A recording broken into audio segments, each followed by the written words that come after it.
Hello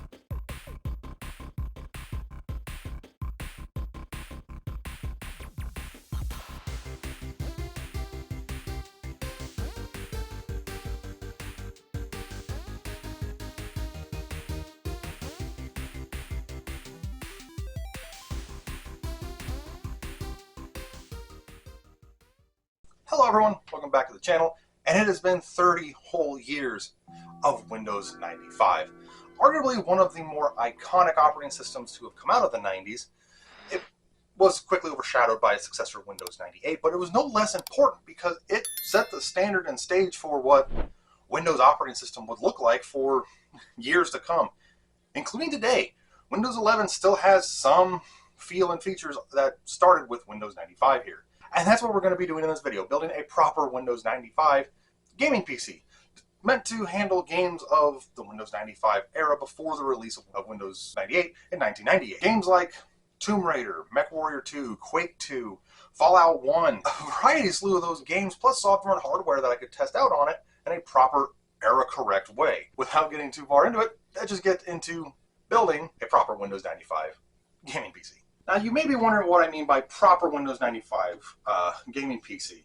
And for those of you who've been around on the channel long enough, you may remember, well, gee, I already did this about 5 years ago.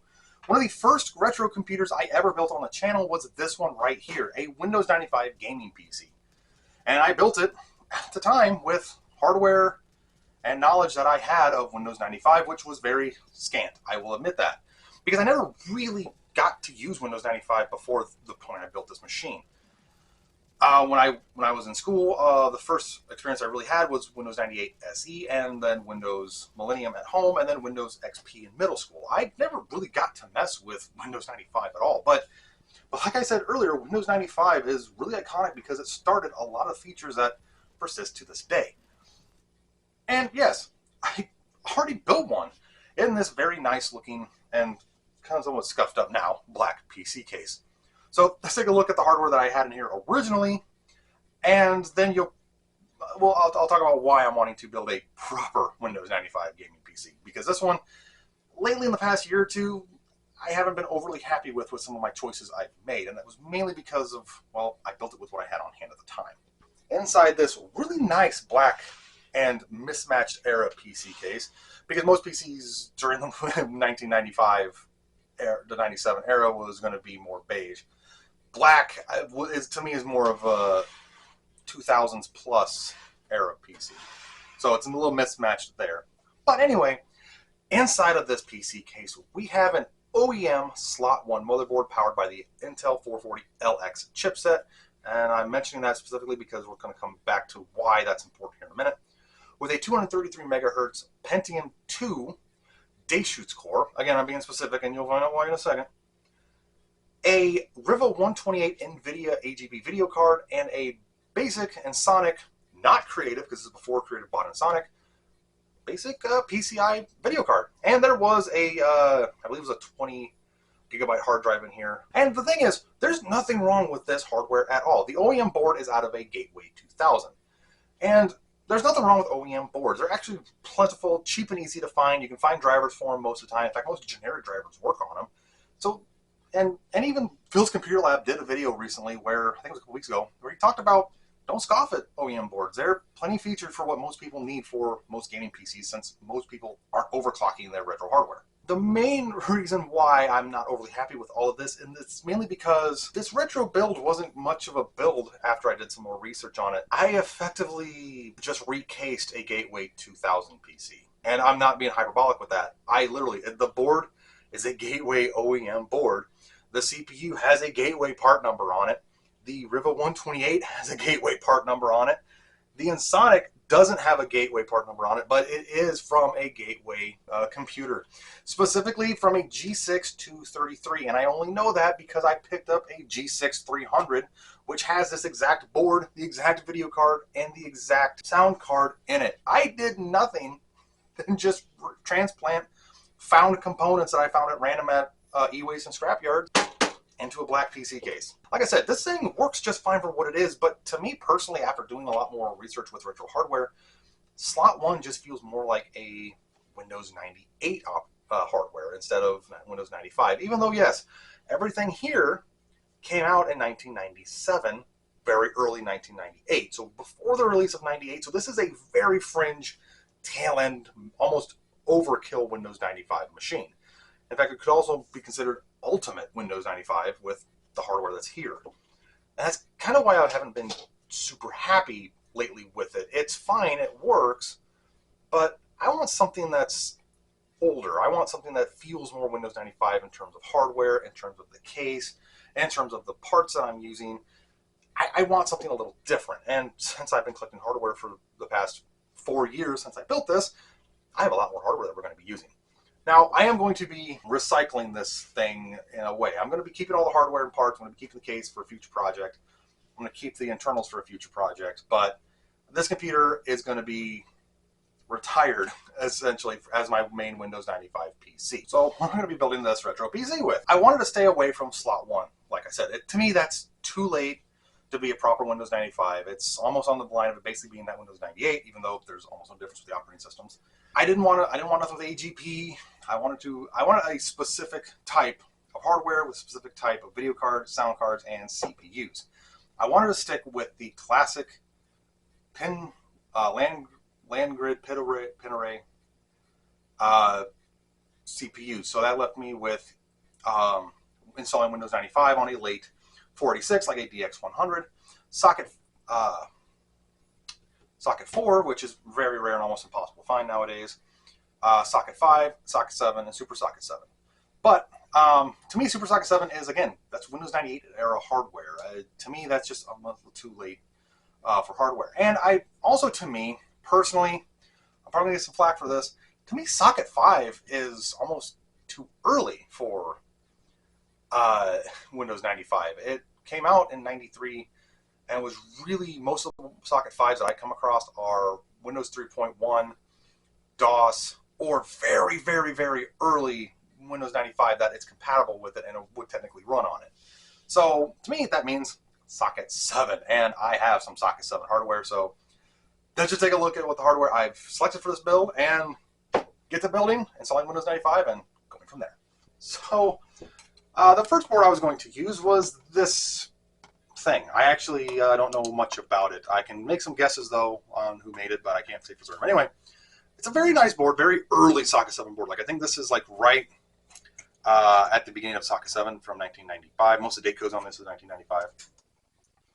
In fact, I think it's a very early 1995 base board. Anyway, we have 4 72-pin SIMMs here. We have IDE, floppy, serial, parallel, AT-only power supply, and keyboard, 3 PCI, 4 ISA, external coast module, and socket 7 with some voltage regulation, but there's supposed to be a VRM module here for some of the later CPUs. So this board's actually pretty restrictive.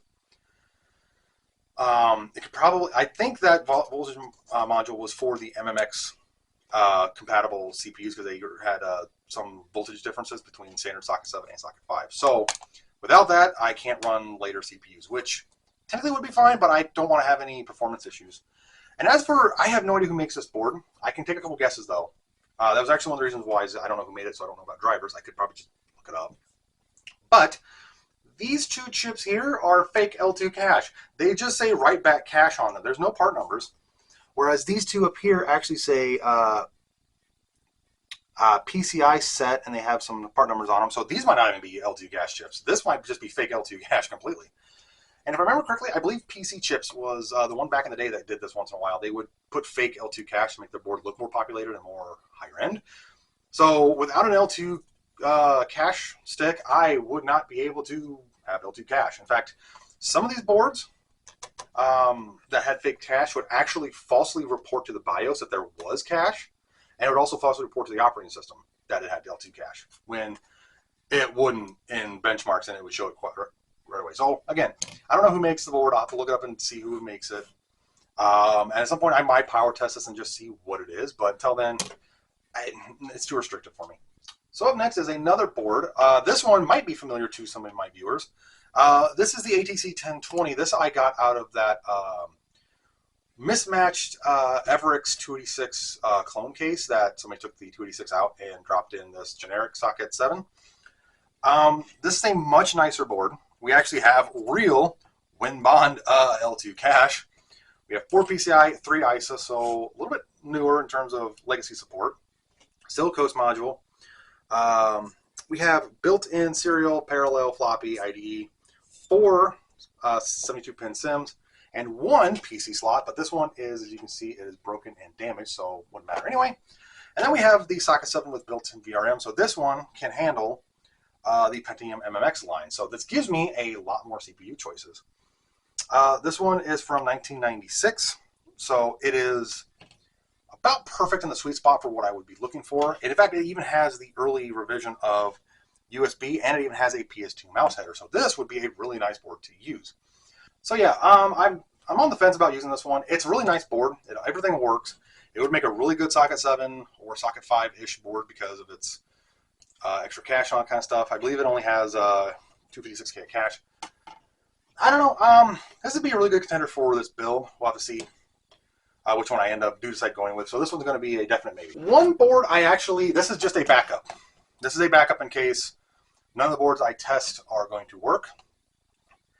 This actually breaks the rule I have for this build. This is a Super Socket 7 board. This is actually a VA503 Plus. A very, very nice Super Socket board with the VIA chipset. Super Socket 7, so this supports most of the Super Socket 7 CPUs all the way up to the K6 2. In fact, I believe this will actually also possibly handle the K6 3, I believe. But ATX, AT power supply, we have serial, PS2 mouse, we have USB support, we have all the goody stuff here. But yeah, this is an absolute last resort in case the other boards I test don't work. So this is another board I think I'm actually going to try and use. This is from 1997. This is the Sunray Evolution TX. This is actually a very nice socket 7 board. It's a later one. Handles a huge swath of socket 7 CPUs with built-in voltage regulation, including the split rail stuff for MMX, including the 54C and the 55C processors. Support for almost a whole range of socket 7 actually, besides the K6 2s. We have 4 72-pin SIMMs. We have 2 DIMMs here, ATX, AT keyboard, early USB serial. This one is basically a bridge between the one I am thinking about using and the Super Socket 7 here. I don't know how much cache is on here. I believe 256K. We'll have to see. But I think this is going to be the board I'm going to primarily try and work with because it is from the correct era. It's from 1997, before 1998, so it would be a tail-end Windows 95 machine. That's kind of my thing here is I want more error-correct 95 hardware, but I also want it to have enough performance that I won't have any bottlenecks with any video cards I'll benchmark in the future, any CPU benchmarks I do in the future. That's kind of what my goal is. I want a socket 7 only board that I can benchmark stuff with. So yeah, let's see if any of these boards work. So in terms of CPUs I could use, I have a lot of options. I could go with one of the older classic Pentium ceramic styles here. These two are 100 and 150 respectively. These would be really nice, plenty of power. These are more socket 5 era stuff, but they would still work.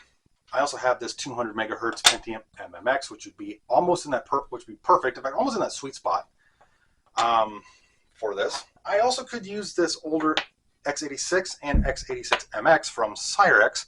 This one is a PR200 and this is a PR150. Basically, that means technically these two should be identical in performance and these two should be identical in performance.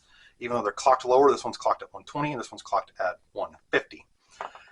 But the processor I really want to use for this is this little guy right here. This is the AMD K6. I have 2 of these. One of them I know doesn't work because it has a missing pin, and it's actually a pretty important pin, which absolutely sucks because it's a AMD K6 200 megahertz, which would be perfect for the sweet spot that I'm going for. This one is a little bit faster. This is 300 megahertz, which means it's actually faster than this one I'm using, which kind of breaks a little rule with this. But again, I really want to go AMD with this build. I have never tried AMD for anything of this era. Not K6 not none of the K6 2 pluses or anything like that, or the K5. I'd love to have a K5 that I could use for a socket 5 build. But this, I think, is going to be the CPU I'm going to go with. This should reduce any issues that I have with any game compatibility. So if anyone has a slower stock AMD K6, like a 200 or 150 or whatever, Mention me in the emails because I would love to find a slower clocked K6 for this project. But this should do just fine. Maybe. I actually need to talk about that for a brief second with some of the boards I'm going to be going with. Okay, and for RAM, overkill a bit. This is way more RAM than this thing will ever need. But these are two 32 megabyte sticks of 72-pin EDO RAM, which is actually one of the faster RAMs for the slot that these are for. Again, it's overkill, I know that, but because only one stick would work just fine. But I think with this board design, I have to actually use two matching ones. So if this is overkill and gives me some performance problems, or too much RAM is actually a problem for a lot of operating systems. I think this is actually about the upper limit for what Windows 95 can handle. I think actually 128 meg might be, but this will be just fine. Okay, and for a sound card, a classic-ish. The Creative Sound Blaster AWE64 Value. Not the coolest one in terms of like it's the boring value model. It doesn't have the memory module, but it should have plenty of memory on it for what I'm going to do. Great DOS compatibility, great 95 era game compatibility. Should work phenomenally well. I do have some other cards I could try. I do have a Monster Sound M80 I could use, but I think it might be a little bit too new. And I don't want to go PCI sound. I want to go ISO for this because compatibility. And for the video card, I'm going with something completely unconventional. And I'm pretty sure a lot of people are going to ask me, what the heck are you doing when I'm using this card? Because most of these cards are not actually used in builds. A lot of these are used just to be in a collection. But I want to use it because it's way too neat not to. Unconventionally, I'm going to try this. And if you're not quite sure what this card is, don't feel out of the loop or nothing, because I didn't know what it was either when I first found it. This is the 3D Emotion Voodoo Rush. Yes, the infamously bad Voodoo Rush. The first single card 2D and 3D solution from 3D Effects. Yeah, a lot of negativity with these cards, actually.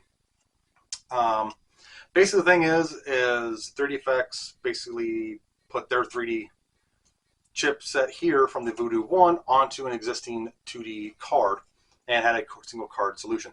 There's reports of performance problems, there's reports of driver issues, there's a lot of reports. And yes, I just said I don't want headaches, but hey, this is going to be just fine. And yes, it's a whopping 6 whole megabyte. I believe it's 4 megabyte for the 2D and then 2 megabyte for the 3D. So yeah, this is basically the equivalency of a Voodoo 1 with a standard 2D VGA card. In fact, this is the ProMotion AT25, which is a pretty good 2D card in its own. So we'll have to see how this card actually performs. I hope it performs pretty well because I want that 3D Effects glide stuff for a lot of Windows 95 era games like Pod, Tomb Raider, Mech Warrior. I think Fallout 1 can utilize the glide mode too. So yeah, this is going to be something we're going to have to see, but fingers crossed that everything works.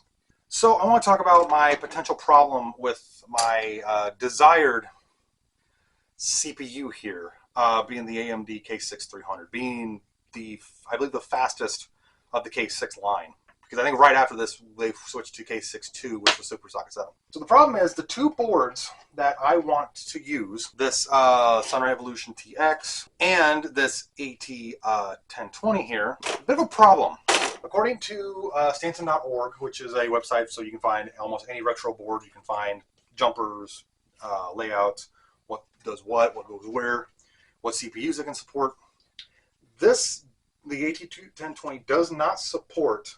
It supports the K6, but it only supports the K6 at 166 megahertz. So it only really supports the weakest of the K6. It will not support the 300. Like I said, I really want to go AMD for this. If I have problems, I absolutely can't. Then I will have to switch to Intel or Cyrix. But Cyrix is going to give me faults with Quake 2, and I don't want headaches with that. But interestingly, the Sunray Evolution TX here. I'm going to read off the specs, and then I'm going to read something else that's on the same page. And it's also like this in the owner's manual, which is available for this board. This uses the Intel 430 TX, 256 megabyte max of EDO or SD RAM, 512K of L2 cache, so pretty powerful cache there. CPU support for this, the IDT C6 CX processors, so the IDT line. It also supports the Cyrix 6x86CX, the CX86L/CX, and the 6X86MX/AM processors. So I have both of those. I could use Cyrex with this. This also supports the entire range of the AMD K5, the AMD K6 with an asterisk, Pentium and Pentium MMX of speeds of 90 to 233 megahertz. Now you immediately are going, well, hey, wait, your K6 here is 300. Well, if I scroll down to the jumper settings and go to AMD K6, 166 to 300 megahertz with a 4.5 clock multiplier. So according to the jumpers, it would support the 300 here, but not officially.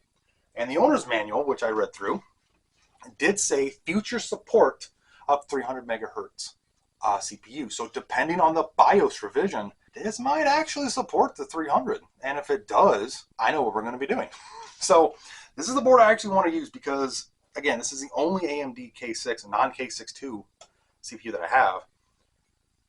And this is the only board that actually supports this particular configuration I want to use. So unfortunately, we're going to try it. And if not, everything goes bad, I'll switch to the AT Pc 1020 here. And I will say a funny thing though, real quick.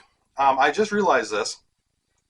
This board is made by California Graphics and Peripherals Incorporated. I did not realize this until I was looking at this card. The 3DFX Voodoo Rush is the 3D Emotion by California Graphics and Peripherals. So technically, these two parts somehow go together. This is awesome. Does anybody know if they made a sound card too? Because I would absolutely love to just say screw it and have a California Graphics PC. Just like 3DFX is iconic in the mid-90s, and just like Socket 7 is an icon of the mid-90s, how about an equally iconic mid-90s PC case? This is the InWin. I don't know the exact model number. It's part of the 500 series.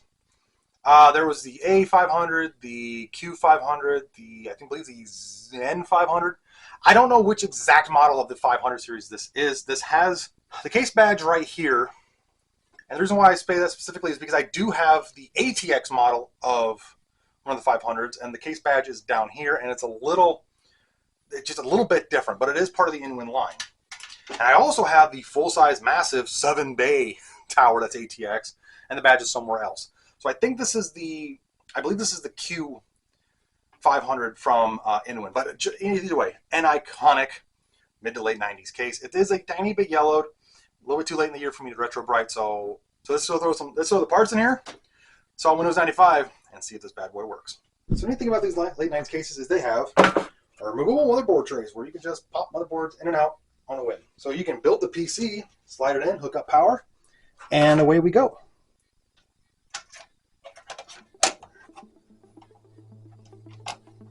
Get that slid in there nice.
I shouldn't have put the Voodoo card in yet, because now it might be in my way.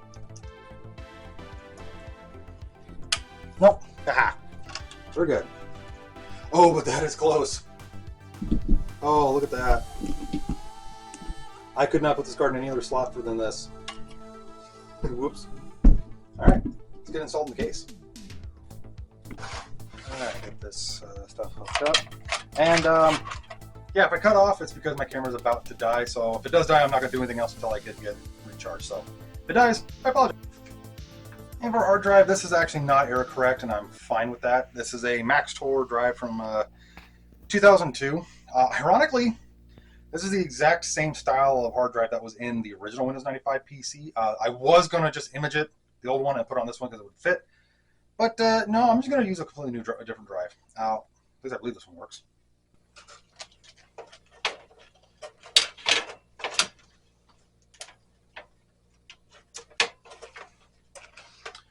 Okay, yeah. 90s cable management, just shove it in there. Okay, we got everything hooked up and somewhat routed. I think I have all the pins hooked up here, so that's just powered on and we'll see what happens. Fortunately, it does not say the right CPU speed. It says MMX at 660 or MMX at 66. So yeah, that's not going to work at all. But it does detect my CF card, which I'm just using for DOS stuff. So well, I kind of wondered if the BIOS was going to work, and the BIOS is up to date. So I don't know. There's just something weird.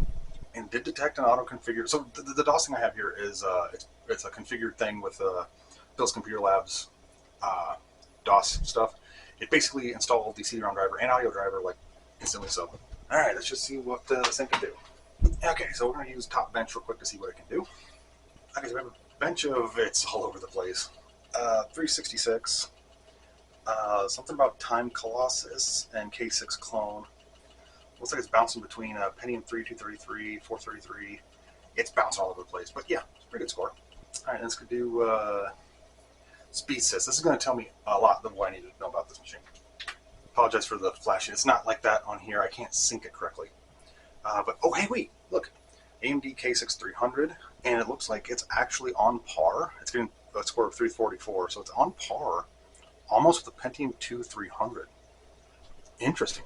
Okay, so let's do check CPU. That'll tell me exactly what it is. Yep, AMD K6 PR166 to 300. Internal speed of 300, so it's an authentic AMD K6 with multimedia extension. So yeah, it is actually reading it correctly as a 300 megahertz K6. Cool. All right, I'm gonna install Windows 95 and check this thing out.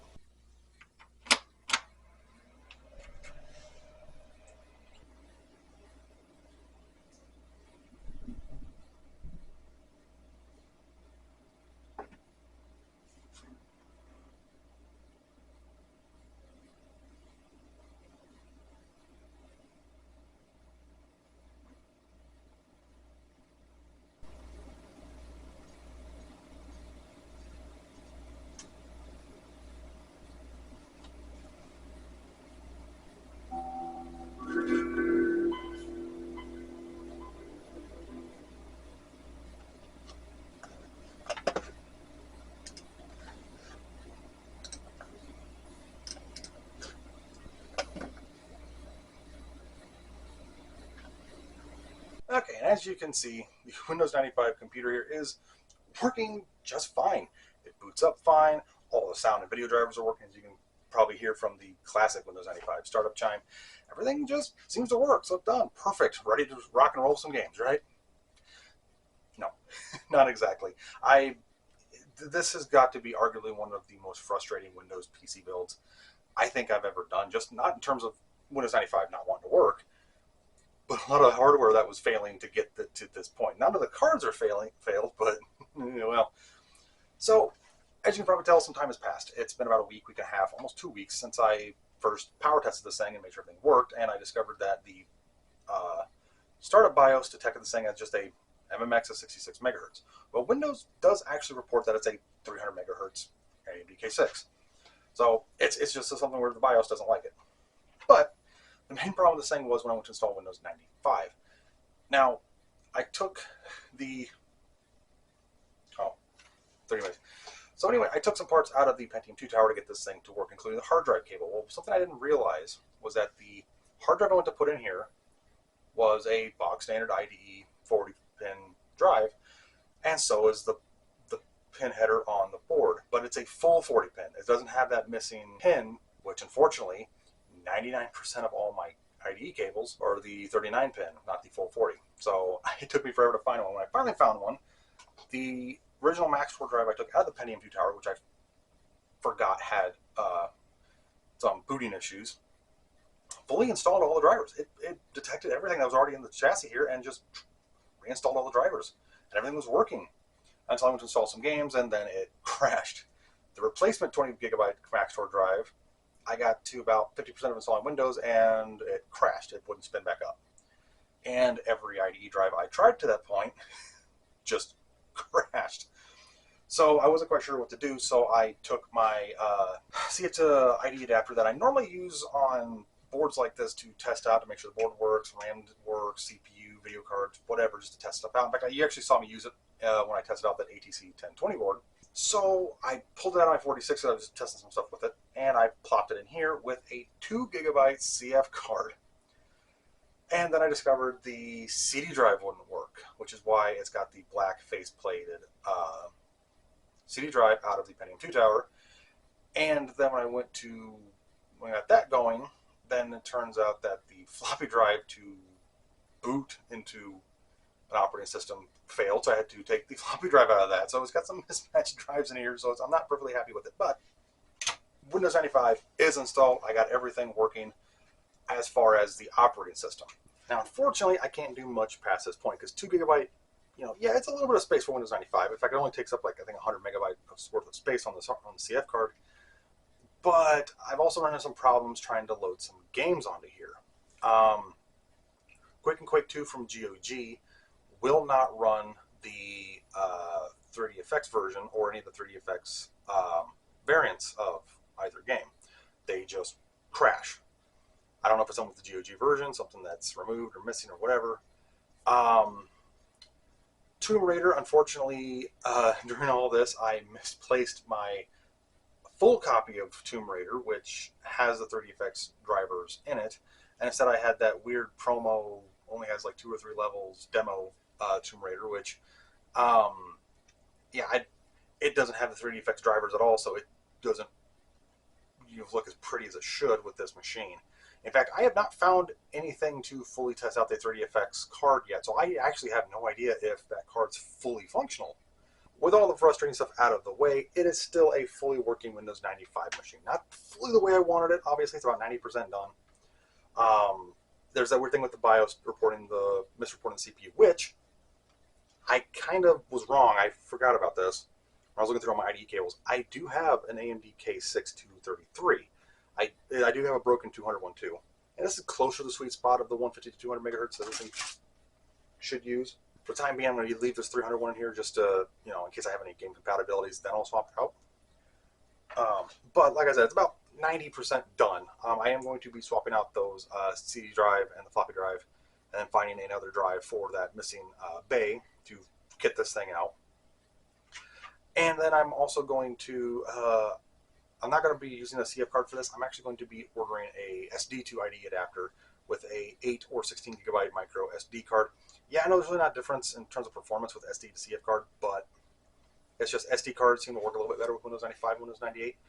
And then when I get that done, then I can run some games and benchmarks on here, and then hopefully by that point I'll be able to figure out why Quake and Quake 2 doesn't work correctly on here.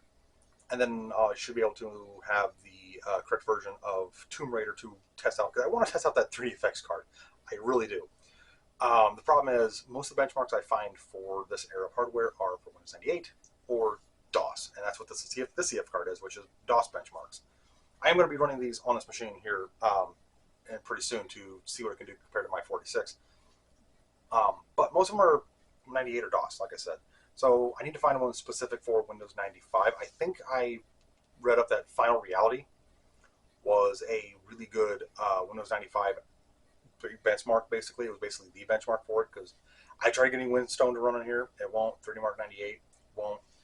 Or 3D Mark 99 won't. So that's future stuff, is me swapping out the CF card for a SD card adapter and fixing the drives. And then when I do that, then I can get to some benchmarks and games, because I want to get back to some Windows 95 gaming, because this has been frustrating as all heck with the hard drive problem, but also a really fun and interesting build, because I've never, up to this point, I've not used a 3DFX card or a older AMD CPU like this. So this thing was actually a heck of a lot of frustrating fun. With that being said, thank you all so much for watching this video. I really hope you enjoyed it. If you have any ideas as to why the GOG version of Quake and Quake 2 will not run on here, like period. I cannot get them to run. I click on the Geo Quake one, and it tries to start up the GOG launcher, and it just breaks it completely. If you have any thoughts on what's going on there, if you know any great 3D effects games that I can find online that I can download and copy to a 2 gigabyte hard drive effectively to test this thing out, or any benchmarks that I can use to test out this 3D effects card that I want to test out and see what I can do, put it down in the comments, and I would absolutely love to check them out. And you're going to be seeing this thing a lot more in the future. I'm going to be having it set up side by side with my 46 and some other retro machines that I have down here in the game room. So look out for that, and be on the lookout for some other future videos, including hopefully the Halloween video I'm going to be hopefully having done before the 31st. Hopefully, if not, I'm going to have to just post it late. But that being said, again, thank you all so much for watching this video, and I'll see you on the next one. Thanks for watching.